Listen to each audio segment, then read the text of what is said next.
Claude cligna des yeux, sa vision floue. Après les avoir frottés plusieurs fois, le monde autour de lui redevint clair. Heureusement, il semblait qu'il n'avait pas perdu la tête pendant qu'il était en froid. Prudemment, il tourna la tête pour vérifier son environnement. Il était seul dans la pièce. « Hugh, je n'ai vraiment pas envie de travailler », pensa Claude avec un profond soupir alors qu'il s'asseyait sur le bord du lit. Sérieusement, ne devrait-il pas au moins me donner un peu de temps pour m'adapter? Comment veulent-ils que je fasse tout ce travail tout d'un coup? Ce n'est pas comme si j'avais vécu ici toute ma vie, grommela-t-il. Après avoir paressé pendant si longtemps, l'idée de soudainement travailler autant ne lui convenait pas. De plus, le volume de tâches était écrasant. Je pensais que Ghislain était bon, distribuant de l'argent si généreusement, mais c'est un démon. Un démon complet. Comment peut-il s'attendre à ce que je fasse tout ça d'un coup? Il n'est pas sain d'esprit. Il aurait dû me donner quelque chose de gérable. Les marmonnements de Claude devenaient de plus en plus forts à mesure que sa frustration montait. Il n'apprécie pas à quel point je suis précieux. Attendez. Je ferai en sorte que tout s'effondre sans moi, puis je le confronterai. Ou, mieux encore, je pourrais simplement m'enfuir. Après tout, je suis le seul à pouvoir faire ce travail, alors peut-être que je devrais partir maintenant, il a déclamé. À ce moment-là, la porte s'est ouverte. Claude a failli sortir de sa peau en sautant sur le lit. Qui est là? Balbutia-il. Une femme de chambre à l'air calme entra dans la pièce, baissant légèrement la tête. Bonjour, intendant. Je m'appelle Wendy, chargée de vous servir par l'intendant en chef. Je serai également responsable de votre protection. S'il vous plaît, prenez soin de moi. Intendant en chef? Oh, tu veux dire Belinda, marmonna Claude. Belinda, récemment promue chef steward, a dû lui envoyer cette femme de chambre personnelle. Mais se protéger? Claude se moqua. Vous êtes ici pour me servir, bien sûr, mais pour me protéger? Une femme de chambre chargée de protéger l'intendant du domaine? Ils doivent vraiment manquer de monde, ricana-t-elle. Sans dire un mot, Wendy a légèrement agité la main. Merci. Quelque chose siffla devant son oreille, et il entendit un bruit survenant du mur derrière lui. Des sueurs froides coulaient le long du cou de Claude alors qu'il se tournait lentement pour voir un poignard enfoncé dans le mur à travers un cafard qui courait par là. Wendy est restée calme, sa voix ferme. Le château est vieux, donc il y a beaucoup de parasites. J'espère que vous aborderez également ce problème, intendant. Oui, balbutia Claude en déglutissant nerveusement. C'est juste une femme de chambre? Rien n'est normal dans ce domaine, pensa Claude en gémissant intérieurement. Le Seigneur a ordonné que vous commenciez à travailler dès votre réveil. Il est temps de bouger, monsieur. Oui, répondit Claude en traînant les pieds comme un condamné. Donc, cette « protection » était en fait une surveillance. Il n'y avait aucun moyen pour lui de s'échapper maintenant, même la servante ne le laisserait pas partir. Claude se relevait lentement, ayant l'impression d'être conduit à l'abattoir. Alors qu'ils étaient sur le point de partir, Wendy semblait se souvenir de quelque chose. Le commissaire en chef m'a également dit de transmettre un message. Qu'est-ce qu'il y a? Demanda Claude, redoutant à moitié la réponse. Elle a dit que tu devrais te laver avant de commencer à travailler. Si tu donnes au Seigneur ne serait-ce qu'une seule puce, elle te tuera. Compris. Claude ne s'était pas bien lavé pendant le long voyage d'Ostend à Fanry. Même s'il détestait l'admettre, l'idée de faire le ménage était séduisante. Pourtant, n'aurait-elle pas pu le dire un peu plus gentiment? Était-il un intendant ou un esclave? Hugh, tout le monde ici attend juste que je fasse une erreur. Très bien, je vais le faire. À la place, je vais tout détruire, grommela-t-il intérieurement. Bien sûr, il n'aurait pas pu le dire à voix haute, pas quand il s'agissait de poignards. Même en se dirigeant vers le bain et plus tard vers le bureau, Wendy est restée silencieuse. Incapable de supporter plus longtemps cette gêne, Claude demanda prudemment. Et est-ce que tous les domestiques ici sont comme vous? Lancez des couteaux sans cligner des yeux. Non, monsieur. Seuls quelques-uns d'entre nous se sont formés directement sous la direction du chef steward depuis l'enfance. J'étais auparavant affecté à Lady Helena, mais j'ai récemment changé de fonction. Helena? Ah, la sœur cadette du Seigneur. Eh bien, au moins, tout le monde n'est pas comme toi. C'est un soulagement. Si toutes les femmes de chambre étaient comme Wendy, même manger serait une expérience angoissante. Le cœur lourd, Claude arriva au bureau et poussa un nouveau soupir. Le bureau était rempli de documents. C'étaient toutes les tâches en retard que les fonctionnaires de rang inférieur lui avaient confiées. Et ce n'était même pas fini. Il restait encore toutes les tâches supplémentaires que Ghislain lui avait assignées. Eh bien, ça ne sert à rien de se plaindre. Je vais juste devoir me travailler jusqu'aux os. Quelques jours plus tard, Claude avait l'air décharné. Son visage était creusé par le travail acharné. Fouillant les documents les yeux creux, il murmura pour lui-même. Est-il seulement possible de faire revivre cet endroit? Ce domaine est complètement en ruine. Le Seigneur est peut-être compétent, mais même cela ne suffit pas. Tout ce que Ghislain avait ordonné était nécessaire à la prospérité du domaine. Il était surprenant de constater tout ce qu'il en savait, étant donné que la plupart des nobles n'avaient aucune idée du fonctionnement de leurs terres. La plupart des nobles ne se souciaient que de l'argent et du pouvoir militaire. Mais Guilain, il avait méticuleusement instruit Claude sur d'innombrables tâches, démontrant une profonde compréhension des besoins du domaine. Le problème était que toutes ces améliorations nécessitaient de l'argent. Beaucoup. La construction prendrait du temps, même si les mages pourraient accélérer les choses. Cependant, le domaine de Fenris était comme un gouffre sans fond. Tout l'argent versé devait être reconstitué d'une manière ou d'une autre, et Fenris n'avait aucun moyen de générer des revenus.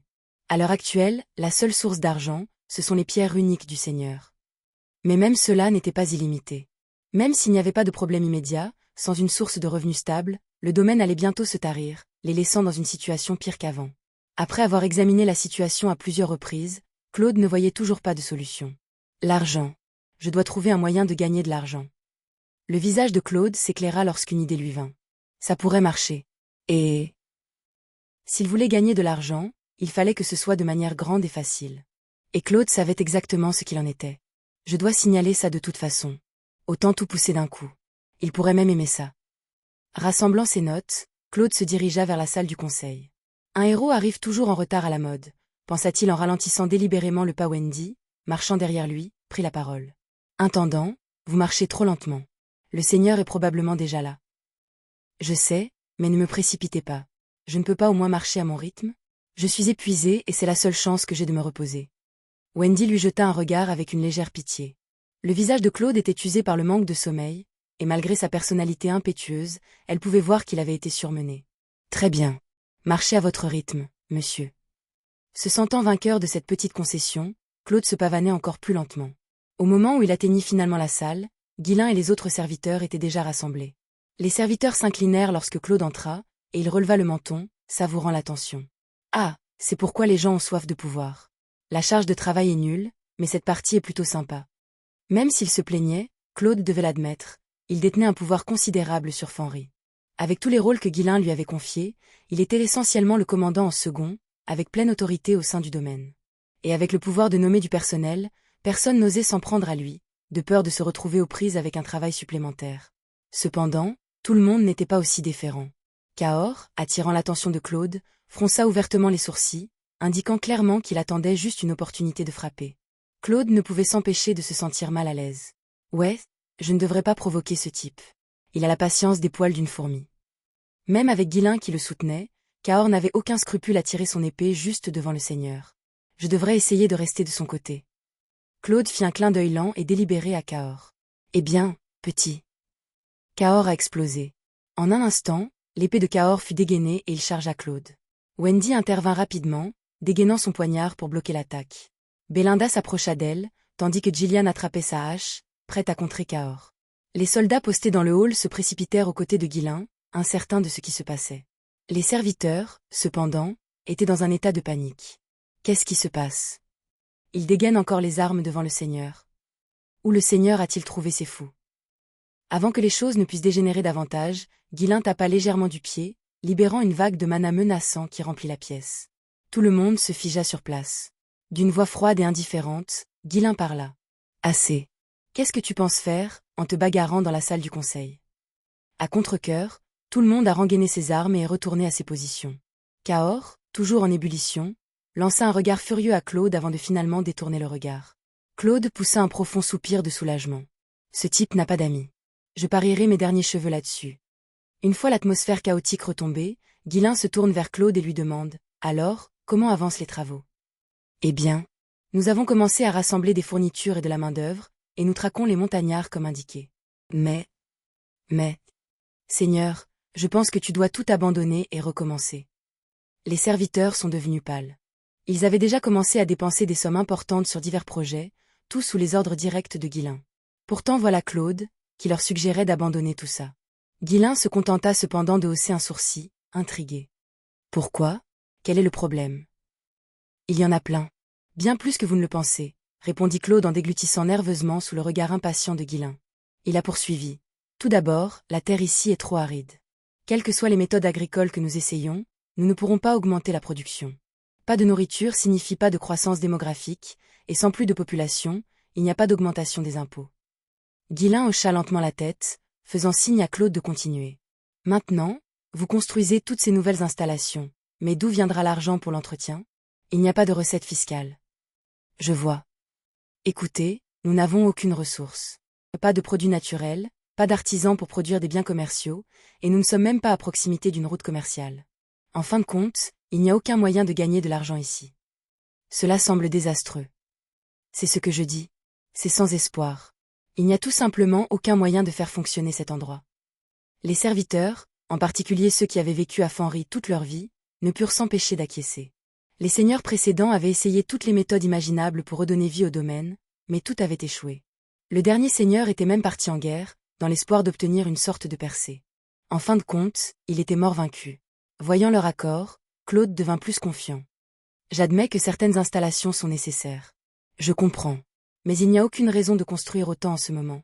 À quoi servent des bâtiments de luxe dans un domaine pratiquement sans le sou? Pourquoi es-tu si négatif? Cria soudain Belinda. Je ne suis pas négatif, juste réaliste. Mais nous avons plein de pierres runiques. Nous pouvons simplement les utiliser. Argumenta-t-elle. Je vous l'ai déjà dit, le problème c'est l'entretien. Les pierres runiques ne vont pas durer éternellement. Vous allez les faire sauter maintenant, et quand elles seront épuisées, vous n'aurez plus rien. C'est pourquoi vous êtes ici, pour résoudre ce problème. Claude ne pouvait s'empêcher de rire d'incrédulité.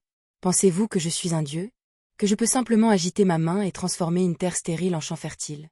Que je peux exploiter une mine et que l'or coulera à flot? La seule façon de réparer ce domaine est qu'un véritable dieu descende et reconstruise tout. Pourquoi n'es-tu pas un dieu? Bonne question. J'aurais aimé l'être. Cela rendrait les choses tellement plus faciles. Marmonna Claude en jetant un coup d'œil nerveux à Guilain. Cela ne veut pas dire. Guilain rit, hochant la tête avec compréhension. Je ne vous demande pas de faire des miracles. Mais on dirait que vous avez une meilleure idée. Quel est votre plan?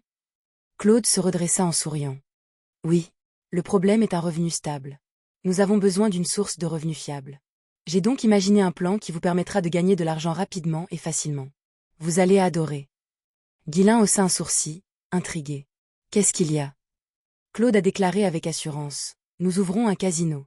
À ce moment-là, le pied de Belinda a volé dans les airs et a atterri directement sur le visage de Claude.